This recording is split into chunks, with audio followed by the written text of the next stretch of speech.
اور صحابہ کو قتل کرنا. اور صحیح مسلم میں 3339 3319 3323 سے لے کر 3333 تک یہ 15-20 احادیث ہیں جن کا لب لباب یہ ہے کہ آپ صلی اللہ علیہ وسلم نے ارشاد فرمایا جس نے اہل مدینہ کو ڈرایا, اہل مدینہ کو دھمکایا یا مدینہ میں بدعت کو جاری کیا, مدینے والوں پر ظلم کیا, اس پر اللہ کی لعنت, اللہ کے فرشتوں کی لعنت اور تمام لعنت کرنے والوں کی لعنت. کہتے ہیں یزید پر لعنت نہ کریں. ہم کسی کلمہ گو اہل قبلہ کے اوپر لعنت کے قائل نہیں ہیں. آپ صلی اللہ علیہ وسلم نے ہمیں منع کیا ہے, لیکن اس کا یہ مطلب نہیں کہ وہ لعنت کا اہل نہیں ہے. لعنت خود بخود ہو جائے گی. قرآن میں آیا لعنت اللہ علی الکاذبین, جھوٹوں پر اللہ کی لعنت. آپ میرے سامنے واضح جھوٹ بولیں, میں آپ کو لعنتی پھر بھی نہیں کہہ سکتا, حالانکہ آپ لعنت کے مستحق ہو رہے ہوں گے. جھوٹ بول کے خود بخود مستحق ہوں گے لعنت کے. اسی طریقے سے سورہ محمد کی آیت نمبر 22 اور 23 میں آتا ہے جو لوگ فساد فی الارض کرتے ہیں, زمین میں قتل ناحق کرتے ہیں, ان پر اللہ تعالیٰ کی لعنت ہوتی ہے. تو قرآن میں لعنت آئی ہے ظالموں کے اوپر, تو ہمیں تو بھیجنے کی ضرورت ہی نہیں. خود بخود جسے فٹ اسے گفٹ, جو ایسا کام کرے گا وہ خود لعنت کا مستحق ہو جائے گا. ہم کیوں لعنت بھیجیں, وہ خود بخود لعنت کے مستحق ہو گیا. وَلِعَاذُ بِاللَّهِ تَعَالَى. اور اسی واقعہ, اس کو واقعہ حرہ کہتے ہیں, جس میں اہل مدینہ کو لوٹا گیا. اور یہاں تک کہ حافظ ابن کثیر جو آخری درجے تک اہل شام کا دفاع کرتے ہیں, لیکن یہاں پر وہ بھی تڑپ اٹھے اور انہوں نے کہا کہ یہ یزید نے جو ظلم ڈھایا, 1000 صحابیات اور تابعیات بغیر شادی کے حاملہ ٹھہریں. زنا کیا یزید کی فوجوں نے, 3 دن تک مسجد نبوی میں گھوڑے باندھے, وہاں پر پیشاب کرتے رہے اور مسجد نبوی میں نماز نہیں ہوئی. اور حتیٰ کہ پھر حافظ ابن کثیر تڑپ اٹھے جب مختار سقفی نے 22,000 قاتلین حسین کو ایک ایک لسٹ بنا کر قتل کیا, تو ابن کثیر کہتے ہیں کہ اس نے مسلمانوں کے دل ٹھنڈے کر دیے. ایک تو توابون کھڑے ہوئے 4000 کے قریب, لیکن وہ عبید اللہ ابن زیاد کا مقابلہ نہیں کر سکے. بعد میں مختار سقفی نے جس طریقے سے ان کو قتل کیا جو حضرت حسین کے خلاف کھڑے ہوئے تھے, اور آپ دیکھیں اس کا سرغنہ کون تھا, عمر ابن سعد ابن ابی وقاص, جنتی صحابی کا بیٹا. حضرت نوح علیہ السلام پیغمبر سے بیٹا کیا نکلا, کافر. کہتے نہیں صحابہ کی اولاد, او بھئی نبی کی اولاد سے بڑھ کر کون ہو سکتا ہے, حضرت نوح کا بیٹا کافر. تو اس کی وجہ سے حضرت نوح کو تو کوئی لعن طعن نہیں کر سکتا. اسی طریقے سے عمر ابن سعد ابن ابی وقاص جنتی صحابی ہیں. ایک مجلس میں جن 10 صحابہ کو بشارت ملی ان میں یہ بھی شامل ہیں, اور آخری وقت تک یہ حق کی آواز بلند کرتے رہے الحمدللہ. اب سعد ابن ابی وقاص میں صرف بیان کروں کس طرح وہ حضرت علی کے فضائل امیر معاویہ کے دور میں بیان کرتے تھے اور ڈنکے کی چوٹ پہ کرتے تھے, اور جو لوگ حضرت علی پر لعنت کرتے تھے ان کے وہ خلاف کھڑے ہوتے تھے. یہ پورا ایک ٹاپک ہے بخاری اور مسلم کے اندر, جو کبھی ٹائم ملا تو میں انشاءاللہ بیان کروں گا. لیکن بیٹا آگے دیکھیں کیا نکلا. اسی واقعہ حرہ پر امام احمد بن حنبل رحمۃ اللہ علیہ کا قول صحیح سند کے ساتھ اسی ابن جوزی کی کتاب میں موجود ہے, صفحہ نمبر 40 پہ, جو عربی میں نسخہ ہے, اردو میں آپ کو مل جائے گا. یہ امام احمد بن حنبل سے ان کے شاگرد نے پوچھا یزید ابن معاویہ کے بارے میں کہ کیا آپ یزید ابن معاویہ کے بارے میں آپ کا کیا خیال ہے. یہ اب میں آپ کو بتانے لگوں کہ اہل حدیث کا کیا موقف تھا. سب سے بڑے اہل حدیث اہل سنت امام احمد بن حنبل المتوفا 241 ہجری, جو اہل سنت کے بڑے ائمہ ہیں, بخاری اور مسلم کے استاد ہیں. اور وہ کیا کہہ رہے ہیں, آپ حدیث میں کس کو لیتے ہیں کہ جی کس راوی پر بحث کرنی ہے, آپ کہتے ہیں یہ فلاں محدث اس کو ضعیف کہتا ہے. اب یہ سب سے بڑا امام اہل سنت کا کیا کہہ رہا ہے, وہ کہتے ہیں کہ یزید وہی ہے جس نے مدینے والوں کے ساتھ وہ کرتوت کیے جو اس نے کیے. شاگرد نے پوچھا یزید نے کیا کیا تھا. احمد بن حنبل نے فرمایا اس نے مدینے والوں کو لوٹا تھا. شاگرد نے پوچھا کیا ہم یزید سے حدیث بیان کر سکتے ہیں. احمد بن حنبل نے فرمایا یزید سے حدیث مت بیان کرو, اور کسی کے لیے یہ حلال ہی نہیں ہے کہ وہ یزید سے ایک حدیث بھی بیان کرے. پھر شاگرد نے پوچھا کہ جب یزید نے یہ حرکتیں کی تھیں تو کن لوگوں نے یزید کا ساتھ دیا تھا. تو احمد بن حنبل نے فرمایا اہل شام نے, یہ شامیوں نے یہ غلط کام کیا تھا جو یزید کے ساتھ مل کر اہل بیت کے ساتھ اور اہل مدینہ کے ساتھ ظلم ان پر ڈھایا تھا. یہ دوسرا کارنامہ. اور تیسرا سیاہ کارنامہ 64 ہجری میں اسی دوران حضرت عبداللہ ابن زبیر رضی اللہ تعالیٰ عنہ, یہ وہ صحابی ہیں جن کے بارے میں صحیح بخاری میں آتا ہے, جب مسلمان ہجرت کر کے مدینہ شریف آئے تو یہودیوں نے کہا ہم نے مسلمانوں پر بندش کر دی ہے, ان کے گھر اب اولاد نہیں ہوگی. تو سب سے پہلے بیٹا پیدا ہوا حضرت ابو بکر کا نواسا عبداللہ ابن زبیر. حضرت عائشہ کی جو بہن تھی اسما بنت ابی بکر, ان کا بیٹا عبداللہ ابن زبیر. اور حضور نے اپنے مبارک ہاتھوں سے ان کو گٹی دی تھی کھجور چبا کر, صحیح بخاری میں آتا ہے. یہ وہ ہیں عبداللہ ابن زبیر صحابی. یہ بھی حضرت حسین کی طرح جن چند بڑے لوگوں نے بیعت نہیں کی، کون کون تھے ان میں؟ حضرت حسین ابن علی، علی کا بیٹا، حضرت عباس کا بیٹا عبداللہ ابن عباس، ابو بکر کا بیٹا عبد الرحمن بن ابی بکر، اور زبیر کا بیٹا ابن زبیر، عبداللہ ابن زبیر۔ تو یہ نمائندہ شخصیات ہی سامنے آتی ہیں نا۔ مجھے بتائیں، آج اگر زرداری اور نواز شریف مل کے عمران خان کی بیعت کر لیں تو کیا یہ دو بندوں کی بیعت ہوگی؟ پوری پارٹی کی۔ یا عمران خان اور زرداری مل کے نواز شریف کی کر لیں، یا عمران خان اور نواز شریف مل کے زرداری کی بیعت کر لیں، تو کیا یہ دو بندوں کی بیعت ہوگی؟ پوری پارٹی کی۔ وہ کہتے ہیں نہیں سب نے بیعت کر لی تھی، اور بھائی نمائندہ شخصیات تو امت کی یہی تھی نا، باقی تو سارے بیچارے اسی طرح ہوتے ہیں۔ حسین تے نہیں روزانہ ماما جمنیاں، حسین بننا سوکھ ہے۔ آپ نے بخاری میں حضرت ابو ہریرہ کا قول سن لیا کہ وہ کہتے ہیں مجھے ڈر ہے میں ان لوگوں کے نام بتاؤں تو مجھے قتل کر دو، تو انہوں نے اپنی جان بچائی۔ جان بچانا بھی فرض ہے، لیکن اعلیٰ ترین درجہ یہ ہے جو صحیح مسلم میں حدیث ہے، انٹرنیشنل نمبر کے مطابق 177 نمبر حدیث صحیح مسلم کتاب الایمان میں، کہ برائی جب دیکھو تو ہاتھ سے روکو، ہاتھ سے نہیں روک سکتے زبان سے، نہیں تو کم از کم دل میں برا جانو، لیکن ذالک اضعف الایمان، یہ ایمان کا سب سے لوئسٹ درجہ ہے۔ تو حضرت حسین لوئسٹ درجے پر تو نہیں تھے بھائی، جس کے جینز پروفٹ کے جینز ہوں، جس کا بلڈ اور خون نبی کا خون ہو، وہ لوئسٹ درجے پر ایمان رکھے گا؟ وہ تو آگے بڑھ کر باطل کا مقابلہ کرے گا۔ یہی وجہ ہے کہ حضرت حسین جو ہیں انہوں کو یہ ٹائٹل ملنا تھا۔ اور یہ بھی آپ بات یاد رکھیں، حضرت حسین نے حضور کی زندگی میں کیا کارنامہ کیا ہے؟ 6.5 سال عمر تھی، حضور صلی اللہ علیہ وسلم کی وفات ہو گئی۔ کارنامہ کرنا تھا۔ اسلام تقوی کی بنیاد پہ کسی کو ٹائٹل دیتا ہے، ان اکرمکم عند اللہ اتقاکم۔ حضرت حسین نے کون سا کارنامہ کیا تھا؟ کارنامہ بھائی کرنا تھا۔ جنتی نوجوانوں کا ٹائٹل اس لیے ملا کہ انہوں نے وہ کام کرنا تھا کہ جب امت سو چکی ہوئی تھی انہوں نے امت کو جگایا، اور ایسی بھی امت جاگی کہ آج تک جب بھی کہیں پر ظلم ہوتا ہے حسین کی مثال پیش کی جاتی ہے۔ لوگ کہتے ہیں کیا ہوا جی، حسین کے ساتھ بھی تو 72 لوگ تھے نا، اگر ہم تھوڑے ہیں۔ سورہ نحل میں آیا کہ ابراہیم علیہ السلام اکیلے ہی پوری امت تھے۔ حق تھوڑا ہو، حق حق ہے، باطل باطل ہے، چاہے وہ کثرت میں کتنا ہی زیادہ ہو۔ ٹھیک ہے، تو یہ بات آپ سمجھیے اس حوالے سے۔ تو عبداللہ ابن زبیر نے بھی بغاوت کی، انہوں نے حجاز، مکہ، مدینہ اور پورے ایریے پر انہوں نے اپنی خلافت قائم کر لی، اور یزید صرف شام تک رہ گیا۔ تو پھر یزید نے عبداللہ ابن زبیر رضی اللہ تعالیٰ عنہ کو قتل کرنے کے لیے اور ان کی حکومت کو ختم کرنے کے لیے جو خلافت تھی، اپنے گورنروں کو بھیجا، سپہ سالاروں کو بھیجا۔ 64 ہجری کا یہ واقعہ ہے، اور یہ صحیح مسلم میں انٹرنیشنل نمبر کے مطابق 3245، صحیح مسلم 3245 نمبر حدیث ہے کہ ابن زبیر پر جب حملہ کیا اس دوران خانہ کعبہ کو منجنیق سے پتھراؤ کیا گیا، غلاف کعبہ بھی جل گیا۔ 3245 صحیح مسلم۔ یہ کرتوت ہے، کہتے ہیں جی وہ تو یہ تھے جنتی تھے، وہ بھی میں پول کھولنا کہڑے پاس جنتی سی ہو۔ صحیح مسلم 3245 خانہ کعبہ کو جلا دیا۔ لیکن پھر اس دوران پہلے واقعہ کربلا، اس کے بعد واقعہ حرہ ہوا، اور پھر ابن زبیر پہ جب حملہ کیا اسی دوران یزید مر گیا 64 ہجری کے اندر۔ جب مرا تو پھر ابن زبیر نے اسی جنگ کے دوران وہ مر گیا، ابن زبیر نے کہا کہ جاؤ اپنے شیطان کی خبر لو، وہ مر گیا۔ تو پھر اس کی فوج تتر بتر ہو گئی۔ پھر 9 سال تک خلیفہ رہے اس پورے ایریے کے اوپر عبداللہ ابن زبیر۔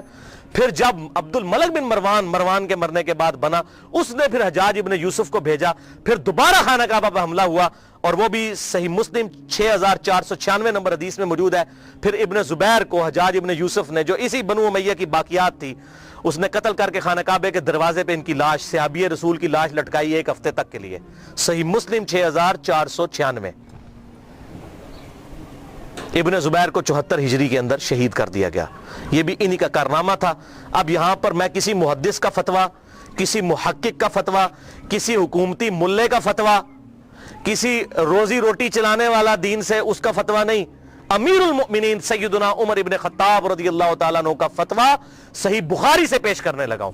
انٹرنیشنل نمبر کے مطابق صحیح بخاری میں 6830، سیدنا عمر کا جب آخری حج تھا تو آپ کو کسی نے آ کر خبر دی، اس کے بعد آپ شہید ہو گئے، کہ لوگوں میں یہ چیما گوئیاں ہیں کہ جب عمر مر جائے گا تو ہم فلاں شخص کو اپنا خلیفہ بنا لیں گے، خود ہی چن لیں گے۔ اب یہ فلاں کون ہے اس کو تلاش کرنا، یہ فلاں کون تھا خلافت کا لالچی، یہ آپ کے لیے اسائنمنٹ ہے۔ فلاں شخص کی ہم بیعت کر لیں گے، حضرت عمر کو اتنا غصہ آیا کہ مسلمانوں کے مشورے کے بغیر. صحیح بخاری 6830 بڑی لمبی حدیث ہے. حضرت عمر فاروق رضی اللہ تعالیٰ ممبر پر چڑھے اور ابن عباس کہتے ہیں کہ میرا گھٹنا جو ہے نا وہ بالکل ممبر کے ساتھ ٹچ تھا جب میں نے یہ حضرت عمر کا خطبہ خود سنا. اور حضرت عمر اتنے غصے میں تھے, میں نے کہا کہ آج تو یہ, بلکہ صحیح بخاری اسی حدیث میں آتا ہے کہ عبد الرحمن بن عوف کہتے ہیں کہ آپ تو عرفات کے میدان میں خطبہ دینے لگے تو میں نے کہا امیر المومنین یہاں پر ہر طرح کے لوگ موجود ہیں, کوئی پڑھے لکھے ہیں کوئی ان پڑھ ہیں, تو آپ کی بات کا کوئی اور مطلب نہ لے لیں, آپ صبر کریں, مدینہ جا کے خطبہ دیں. تو مدینہ شریف جا کر پہلا کام حضرت عمر نے خطبہ دیا 6830 بڑی باتیں ارشاد فرمائی, اور پھر اس میں ارشاد فرمایا ورڈ بائی ورڈ, لفظ بائی لفظ حضرت عمر کے الفاظ. صحیح بخاری 6830. دیکھو خیال رکھنا کہ کوئی شخص بھی بغیر مسلمانوں کے مشورے کے اور بغیر اتفاق رائے کے تم پر مسلط نہ ہونے پائے, ورنہ اس کا انجام قتل و غارت ہوگا. اور وہ آپ نے دیکھا کتنی قتل و غارت ہوئی. حضرت حسین کو شہید کیا گیا, واقعہ ہررا ہوا, پھر خانہ کعبہ کو جلایا گیا, پیچھے کیا رہ گیا, مکے کی حرمت پامال, مدینے کی حرمت پامال, اہل بیت کی حرمت پامال. اس سے زیادہ کیا کر سکتا تھا. اور حضرت عمر نے پہلی پیشن گوئی کی تھی مسلمانوں کے مشورے, تو یہ تلوار کے زور پہ کیا گیا. وہ میرا پورا لیکچر سن لیں, صحیح بخاری کے اندر موجود ہے حدیث اور کتابوں کے اندر کہ تلوار کے زور پر زبردستی بیعت لی گئی اور صحابہ نے مخالفت کی لیکن نہیں کسی کی سنی گئی. والعیاذ باللہ تعالی. یہ تو تھے 3 سیاہ کارنامے. اب آخر میں یزید ابن معاویہ کے چمچے جو آج کل دنیا میں موجود ہیں, ظاہر حق اور باطل ہمیشہ رہے گا, وہ 3 جھوٹے دفاع اس کی طرف سے کرتے ہیں. اب ان چیزوں کا تو ان کے پاس جواب نہیں ہے نا, تو کہتے ہیں یہ تو ہے ٹھیک ہے لیکن اس کی فضیلتیں بھی آئی ہیں. وہ میں پوسٹ مارٹم کرنے لگا ہوں کس طرح امت کو دھوکہ دیتے ہیں. لیکن ایک دفعہ دروشی پڑھ لیجئے.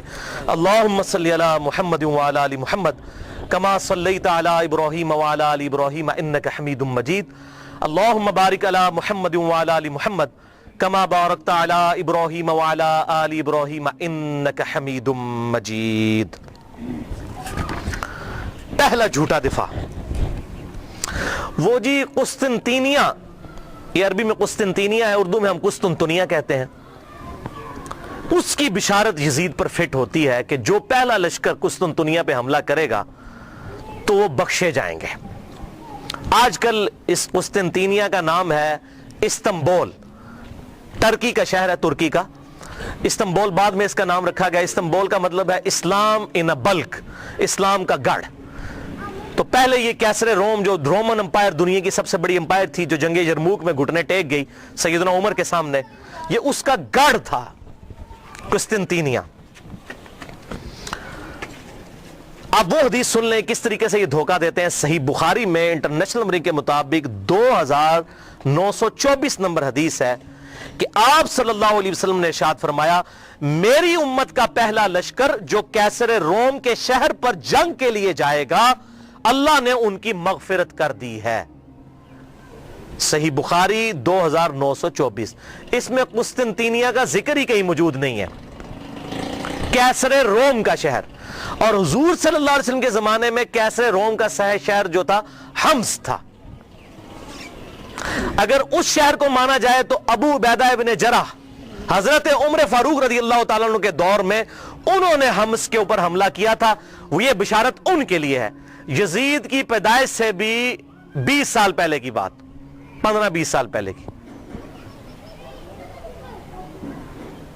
لیکن وہ کہتے ہیں جی حمص پہ حملہ کرنے سے پہلے کیسے روم وہاں سے بھاگ کے قسطنطنیہ میں چلا گیا تھا. ٹھیک ہے اسی تو اڑے پیچھے نسنے جناب, تو ہم چھڑ دے نہیں, چور نو گھر تک پہنچا کے آوانگے.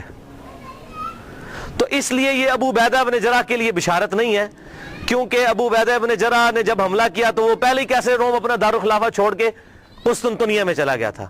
چلو the for the sake of argument agreed. تو اس میں ہے کہ امت کا پہلا لشکر جو قسطنطنیہ پہ حملہ کرے گا.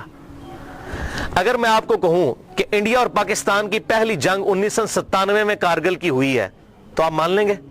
نہیں, آپ کہیں گے جناب عقل کے ناخن لیں, 97 میں جنگ ضرور ہوئی تھی لیکن پہلی نہیں تھی.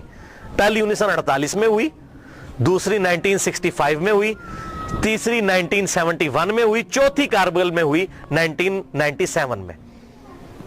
اور اگر پاکستان اور انڈیا کی پہلی جنگ کی میں بات کر رہا ہوں تو آپ کو پتا ہوگا اس سے مراد 1948 ہے. 1997 اگر لیں گے تو میں کہوں گا آپ اپنے دماغ کا علاج کروائیں. تو یہاں پر بشارت ہے کہ پہلا لشکر جو حملہ کرے گا قسطنطینیہ کے اوپر, یا قسطنطنیہ ہم اردو میں کہتے ہیں, اس کے لیے ہے یہ بشارت. وہ پہلا لشکر کون سا تھا؟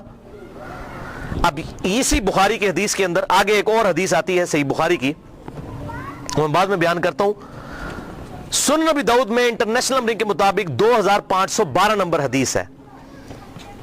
ابو عمران تابعی کا بیان ہے کہ ہم قسطنطنیہ پر حملے کے لیے جب گئے, اس وقت ہمارے لشکر کے امیر عبد الرحمن بن خالد بن ولید تھے. خالد بن ولید رضی اللہ تعالیٰ عنہ کے بیٹے یہ ہمارے لشکر کے امیر تھے جب ہم نے قسطنطنیہ پر حملہ کیا. اور وہاں پر سیدنا ابو ایوب انصاری بھی ہمارے ساتھ موجود تھے, اور انہوں نے ہمیں ایک آیت کی تفسیر بھی سمجھائی. اور پھر سیدنا ابو ایوب انصاری رضی اللہ تعالیٰ عنہ قسطنطنیہ کے حملوں میں شریک ہوتے رہے حتیٰ کہ ایک حملے کے دوران وہ فوت ہو گئے اور وہیں پر دفن ہوئے. تو جس حملے میں حضرت ابو ایوب انصاری فوت ہوئے وہ حملہ پہلا ہوگا, یا جس میں وہ زندہ تھے وہ پہلا ہوگا؟ جس میں زندہ تھے اس لشکر کے امیر تھے عبد الرحمن بن خالد بن ولید. یہ کوئی تاریخ نہیں میں پڑھ رہا ہوں, سنن ابی داؤد 2512. اب بخاری سے وہ لیتے ہیں, حدیث اٹھاتے ہیں اور فٹ کرتے ہیں یزید پہ. وہ سن لیں, صحیح بخاری کتاب التہجد چیپٹر میں 1186 نمبر حدیث ہے کہ ابو ایوب انصاری موجود تھے قسطنطنیہ پہ حملے میں رضی اللہ تعالیٰ عنہ, اور اس وقت لشکر کا امیر یزید ابن معاویہ تھا. یہ 54 ہجری کی بات ہے, کیونکہ اس وقت امیر معاویہ مسلمانوں کے حاکم تھے, انہوں نے اپنے بیٹے کو لشکر کا امیر بنایا. یہ 54 ہجری کا واقعہ ہے. اور اسی حدیث میں موجود ہے ابو ایوب انصاری رضی اللہ تعالیٰ عنہ اسی حملے کے دوران جس میں امیر لشکر یزید تھا فوت ہو گئے. تو جس حملے میں وہ فوت ہوئے وہ لشکر پہلے ہے, یا جس میں وہ زندہ تھے اور حدیثیں بیان کرتے رہے وہ پہلے ہے؟ اور اس میں اس کے بعد کتنے حملے ہوئے؟ یہ بھائی یزید والا لشکر 7واں یا 8واں لشکر تھا, اور وہ جو میں نے پہلے بیان کیا وہ بھی پہلا نہیں تھا, وہ دوسرا تھا. پہلا لشکر جو یزید سے بہت پہلے 33 ہجری میں, جب ابھی یزید کی عمر 5-6 سال تھی, اس وقت پہلا لشکر حملہ آور ہوا, اور اس کا ذکر موجود ہے احادیث کی کتابوں کے اندر. وہ میں حوالہ بھی دے دیتا ہوں. یہاں پر میں ایک بات بتا دوں, قسطنطنیہ پھر فتح کسی سے بھی نہیں ہوا, نہ صحابہ سے, نہ تابعین, نہ تبع تابعین, نہ تبع تابعین. یہ جا کر تقریباً پھر 9ویں صدی کے اندر 800 سال کے بعد سلطان محمد فاتح نے قسطنطنیہ فتح کیا تھا, 900 سال کے بعد. تو فتح ان سے نہیں ہوا, لیکن بشارت پہلے حملہ کرنے والے کے لیے تھی, فتح کی اس میں گارنٹی نہیں تھی. تو اس حوالے سے ایک پوری بک ریسرچ پیپر آ چکا ہے. شیخ زبیر علی زئی رحمہ اللہ کے شاگرد ہیں, اس دور کے بہت بڑے محقق ہیں. ویسے شیخ زبیر علی زئی صاحب سے عمر میں بڑے ہیں, وہ میں ان سے ملا ہوں, پیور جینٹل مین ہے. ڈاکٹر ابو جابر عبداللہ دامانوی, یہ اہل حدیث میں بہت قدر کی نگاہ سے دیکھے جاتے ہیں, بہت بڑے محقق ہیں اسماء و رجال کی فیلڈ کے. اور یہ خود پہلے یزیدی پارٹی سے تعلق رکھتے تھے. انہوں نے خود اپنا واقعہ بھی لکھا کہ میں پکا یزیدی تھا, کیونکہ محمود احمد عباسی وہ ناسبی منکرین حدیث, اور فیض عالم صدیقی جو جیلم کا ناسبی تھا یزیدی منکرین حدیث, تو اس سے متاثر تھے. لیکن جب یہ محمود احمد عباسی کو ملنے گئے تو اس نے ان کے سامنے کہہ دیا, ہاں بخاری کھوتے نے بھی بخاری میں وہ حدیث لے لی ہے 3748 کہ حسین علیہ السلام کا سر لا کر جو ہے وہ عبید اللہ ابن زیاد کے سامنے رکھا گیا. اس کھوتے بخاری نے بھی یہ حدیث نقل کی ہے. اس کے پیچھے چل رہی یزیدی پارٹی جو حضرت امام بخاری کو کھوتا کہتا تھا. محمود احمد عباسی انگریزوں کا پٹھو, اس سے متاثر ہوئے, اور وہ جناب انہوں نے کتابیں لکھ دی تھی, وہ امیر المومنین یزید ابن معاویہ, یہ وہ تھا. تو جب یہ ابو جابر دامانوی صاحب کہتے ہیں, میں نے اس کی الفاظ یہ سنے, میں نے کہا اوئے یہ لوگ جو محدثین کے بارے میں ایسی ننگی لینگویج استعمال کرتے ہیں, یہ لوگ حق پر نہیں ہو سکتے منکرین حدیث. پھر کہتے ہیں میں نے مکمل تحقیق کی, پھر انہوں نے یہ 120 صفحات پر مشتمل کتاب لکھی ہے, اور اس کتاب کا عنوان ہے یزید ابن معاویہ اور جیش مغفور اللہم, یعنی جو مغفرت یافتہ گروہ ہے اس کا ذکر. وہ سارے انہوں نے قسطنطنیہ کے اوپر جو حملے ہوئے وہ تمام حملے ایک ایک احادیث کی کتابوں سے لکھ کر رد کیا. 120 صفحوں پہ یہ کتاب ہے. ابو جابر السلفی لائبریری کراچی سے شائع شدہ ہے, میرے پاس موجود ہے.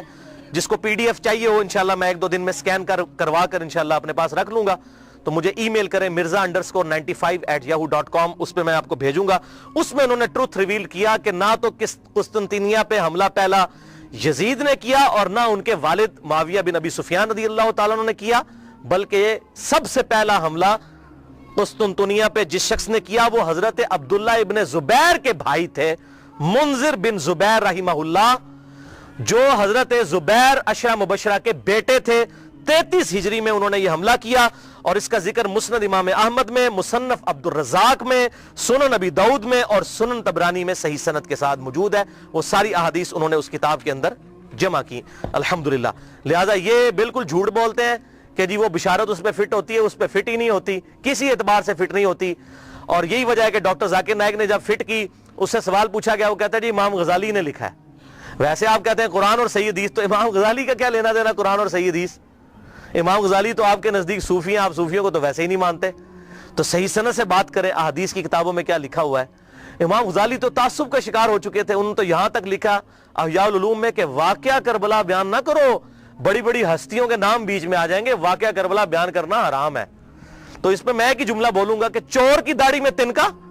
اگر ہم اہل سنت اپنے آپ کو صحیح المنہج سمجھتے ہیں تو واقعہ کربلا بیان کرے، اور جو حق ہے وہ بیان کرے. حضور صلی اللہ علیہ وسلم تو اس واقعے سے پہلے بیان کر رہے ہیں، اس واقعے کے بعد صحابہ اکرام کو خواب میں آ رہے ہیں اور غمگین ہیں، اور آپ کہہ رہے ہیں بیان نہ کریں. اور قرآن اور صحیح احادیث کیا کہہ رہی ہیں، امام بخاری کیا کہہ رہے ہیں، امام مسلم کیا کہہ رہے ہیں، امام داؤد کیا کہہ رہے ہیں. حق واضح ہو. اب مجھے بتائیے اہل حدیث کا شاید ہی کوئی پلیٹ فارم ہو جس پر یہ حدیث ترمذی کی بیان نہ ہوتی ہو کہ جب حضرت عمر نے حج تمتع پر پابندی لگا دی تھی تو عبداللہ بن عمر نے کہا کہ میرے باپ پہ شریعت تو نازل نہیں ہوئی ہے. تو معاذ اللہ اس کا کیا مطلب ہے کہ ہم حضرت عمر کی توہین کر رہے ہوتے ہیں؟ نہیں. اسی طریقے سے اگر محدثین نے حضرت امیر معاویہ رضی اللہ تعالیٰ عنہ کی غلطیوں کا بیان بخاری مسلم میں کر دیا، ترمذی میں، ابو داؤد، نسائی، ابن ماجہ میں، تو ان کا مقصد توہین کرنا نہیں تھا، حق بتانا تھا. اور اگر ہم بیان کرتے ہیں تو یہ بھی مقصد یہی ہے. احترام اپنی جگہ رہے گا، لعنت نہیں کریں گے. غلطی غلطی ہے، غلطی کو غلطی کہنا یہ حق اور باطل میں تمیز کے لیے ضروری ہے، ورنہ تو دین کا جنازہ نکل جائے گا. حضرت آدم علیہ السلام کی اللہ نے 7 دفعہ غلطی بیان کی، کیا ان کی توہین کی؟ نہیں. بلکہ اس لیے سورہ اعراف میں اے اولاد آدم دیکھنا تمہارے باپ کو جس طرح ورگلا دیا تھا شیطان نے ماں باپ کو، تمہیں ورگلانا دے. اس لیے ہم قصہ آدم اور ابلیس بیان کرتے ہیں. اسی طریقے سے اگر خلافت کا نظام قائم ہونا ہے اور امام محمد مہدی رضی اللہ تعالیٰ عنہ کی خلافت کو لبیک کہنا ہے مسلمانوں نے، تو اس کے لیے یہ سارے حقائق پتہ ہونے چاہیے. دوسرا دفاع جو جھوٹا کرتے ہیں، پہلا تو کل ہوا، تو میں نے یزید کو دوستی نہیں کہا، کلمہ گو تھا، اہل قبلہ تھا. اگر اللہ نے معاف کیا تو جنت میں چلا جائے گا، ہمیں تو کوئی مسئلہ نہیں ہے. اگر اللہ نے معاف کیا، وہ اللہ تعالیٰ کی اپنی مرضی ہے. ایک گناہ کے بارے میں اللہ تعالیٰ نے واضح کہا ان اللہ لا یغفر ان یشرک بہ ویغفر ما دون ذلک لمن یشاء. اوپن لائسنس نہیں، اللہ شرک کو معاف نہیں کرے گا، اس کے علاوہ جو گناہ چاہے گا معاف کر دے گا، لیکن جس کے لیے چاہے گا. اگر اللہ چاہے تو معاف نہ بھی کرے، یہ اللہ کی اپنی مرضی ہے. آپ اوپن لائسنس کسی کو نہیں دے سکتے. لمن یشاء، جس کے لیے چاہے گا. اللہ کو دعا سے منوا نہیں سکتا، سیدھی سی بات ہے.